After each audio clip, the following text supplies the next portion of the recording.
Susie Baram, professor of anthropology at New College of Florida. In many ways, when we think about heritage, it's always in the singular, it's not in the plural. And heritage is how we feel about the past, but the we is different communities.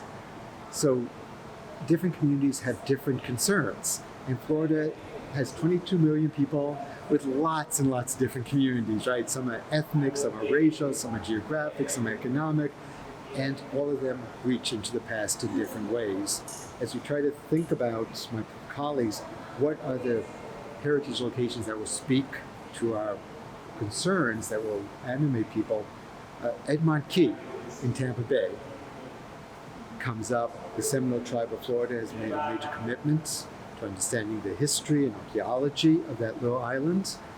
And it's a little island that will disappear. It is not a if, it's a when. And so as an example for the states, here's a little place that's tremendously meaningful, that has a nature preserve on it that people go to by boat to enjoy, sometimes to learn some history, and it's going to disappear. Here is what we are doing to document it before, and this is what we hear from the Seminole tribal members before the creator takes it away.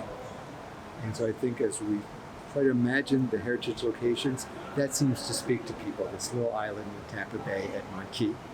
That is archaeologists, we're really at the front lines. It's a big state, 1,300 miles of coastline, and there are just not that many archaeologists. There are so many archaeological sites that are barely documented, some barely known, and they're being inundated.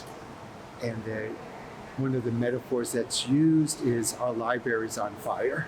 That store of knowledge is just being destroyed. I'm not sure I like that metaphor because it's getting wet, not burning, but I get the reasons for that metaphor. And so one of the greatest concerns is, what can we preserve? What can we do knowing we're going to lose information that we'll never be able to imagine? Part of working that through has been a commitment by the professionals to work with the Seminole Tribe of Florida and really engage in serious ways with the indigenous, not as a source of knowledge, but as partners, providing, as I hope I've done, some of the skills and techniques I've learned that can partner to answer their questions. Because what I find is the people most concerned are those who have 20,000 years of history on this land, and they care deeply about the land of their ancestors, and the land that goes to their descendants. And so I learned a tremendous amount from my engagement with tribal members, but also the Seminole Tribe of Florida has created an arm of the tribe that focuses on heritage. HERO is its term, the Heritage Environmental Resource Office, and they take a holistic view of heritage as including both cultural heritage, the things people have done, and the material left by those people, and the natural environment, and seeing them not as separate, but as integral. And as I've done my work, I've laid that out as well, that I don't talk about archaeological sites as much.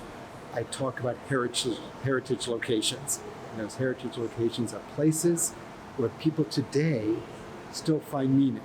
It may not be the same meaning as what it was in the past, but it's still meaningful. And I don't talk about objects as artifacts anymore. I talk about belongings. The things that we have from the ground are not things for glass cases, but belong to a person or people at one time. And we need to respect the descendants of those people to have a fuller understanding. And so I think myself and my other colleagues in Florida have done a great job in thinking about those heritage issues. And then further, Florida is actually at the kind of apex of doing public archaeology. We have a Florida Public Archaeology Network, which has professionals whose careers are dedicated to taking the information from archaeological research and sharing it with the public, with government officials, with anyone, frankly, who will listen to them. And they come up with creative ways, constantly creative ways to convey information to different age groups, different communities, And all of these, I think, come about because we are worried. It would be nice to do research that could sit for 20 years and then be presented. Our goal now is, as we do the work, we want the public to be involved.